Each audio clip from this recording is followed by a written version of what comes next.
Selamat siang saudara, Anda menyaksikan Breaking News Kompas TV. Hari ini bersama saya Muhammad Syareza dan juga masih ditemani di studio bersama Mbak Titi Anggreni, anggota Dewan Pembina Perludem. Yang kita tahu bahwa waktu pendaftaran calon kepala daerah yang akan maju di Pilkada Serentak 2024 akan berakhir pada hari ini. Dan kita akan melihat bagaimana suasana terkini dari Medan, Sumatera Utara yang hari ini rencana juga akan mendaftarkan ke KPU, yaitu pasangan Edi Rahmayadi dan juga Hasan Basri Sagala yang dijadwalkan mendaftarkan siang ini. Edi Rahmayadi, Hasan Basri Sagala dijadwalkan mendaftar hari ini sebagai calon gubernur dan wakil gubernur Sumatera Utara pada Pilkada Serentak 2024 ke KPU Sumut. Kita juga masih akan menunggu seperti apa nanti jalannya pendaftaran di sana, dan saat ini adalah deklarasi yang dilakukan di Hotel Mercure Medan, Sumatera Utara.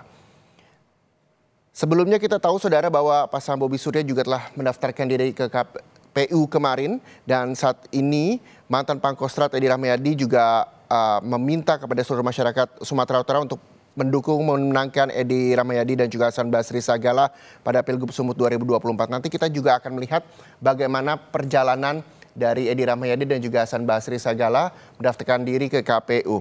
Dan kita ketahui saudara bahwa pasangan Edi Rahmayadi, Hasan Basri Sagala ini diusung oleh PDI Perjuangan, Partai Hanura, Partai Umat dan juga Partai Buruh. Keduanya juga diusung Partai Gelora Indonesia dan juga Partai Kebangkitan Nusantara atau PKN.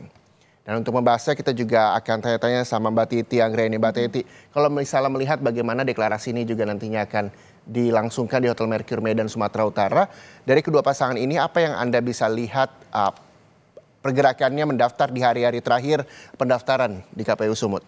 Ya, ini memang di pilkada ini variasinya banyak sekali ya. Karena yang pilkada 37 gubernur, 508 bupati wali kota. Ada yang sejak awal ingin membuktikan dari hari pertama kami siap begitu ya. Makanya hari pertama dia langsung datang mendaftar. Tapi juga ada yang mendaftar di hari terakhir. Karena memang tiketnya itu baru solid di hari terakhir. Tetapi kalau kita bandingkan dengan Pilpres, Pilpres itu ingin dulu-duluan tuh. Makanya kan waktu dibuka tanggal 19 langsung yang pagi mendaftar sudah ada, sore mendaftar sudah ada, dan ada yang juga belakangan. Begitu cepat begitu ya? Begitu.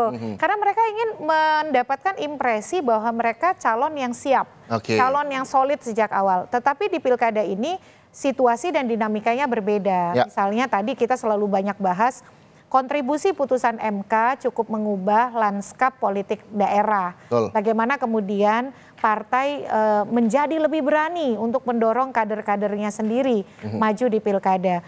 Khusus misalnya untuk Sumatera Utara ya. Kalaupun tanpa berkoalisi dan tanpa putusan MK, PDIP memang sudah sejak awal bisa mengusung sendiri calonnya. Betul. Di tengah misalnya koalisi gemuk, Kim Plus yang sudah duluan mencalonkan Bobi Nasution begitu. Dan kalau kita lihat nih Sumut ini menjadi menarik begitu. Dia persis seperti Jateng. Karena kenapa? Ini adalah pertarungan antara Kim PDIP versus PDIP.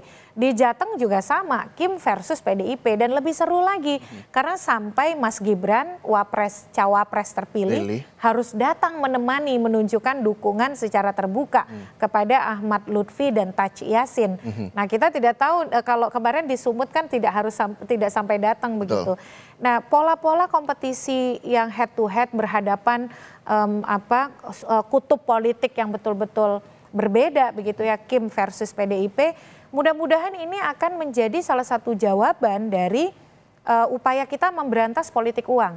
Karena konon katanya ketika ideologi itu lebih kokoh terpapar pada para pendukung dan kompetisinya sangat kompetitif, uang itu lebih bisa dieliminir. Dan informasi-informasi kabar bohong pun lebih menjadi tantangan tapinya, karena kan berusaha untuk kemudian mempenetrasi pemilih dengan lebih kuat. Jadi kalau khusus untuk Sumut saya kira ini unik karena sebelumnya kan Edi Rahmayadi itu maju di pilkada terdahulu, bahkan didukung kalau saya tidak salah Gerindra ya.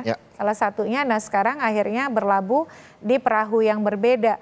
Itulah dinamika politik. Makanya kita dalam berpolitik sebagai pemilih harus juga mampu mengikuti dinamika itu.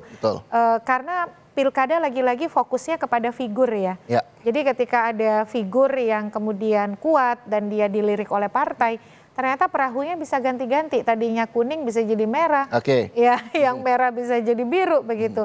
Nah, kedewasaan politik dan kemauan kita untuk meliterasi soal visi misi program itu lagi-lagi jadi sangat penting. Karena rekam jejak itu menjadi salah satu referensi, tapi tidak cukup hanya rekam jejak, tapi apa yang mereka tawarkan untuk daerah itu juga harus jadi perhatian. Oke. Seperti perbincangan dialog sebelumnya, Mbak Titi selalu menyebutkan ini adalah figurnya memang dilihat masyarakat, bukan lagi partai politiknya, siapa yang partai politik pengusung siapa, tapi sosok orang yang mencalonkan diri menjadi kepala daerah tersebut yang akan dilihat oleh masyarakat. Kalau misal melihat dari pasangan Edi dan juga Hasan Basri Sagala ini, Anda melihatnya seperti apa, Mbak Titi?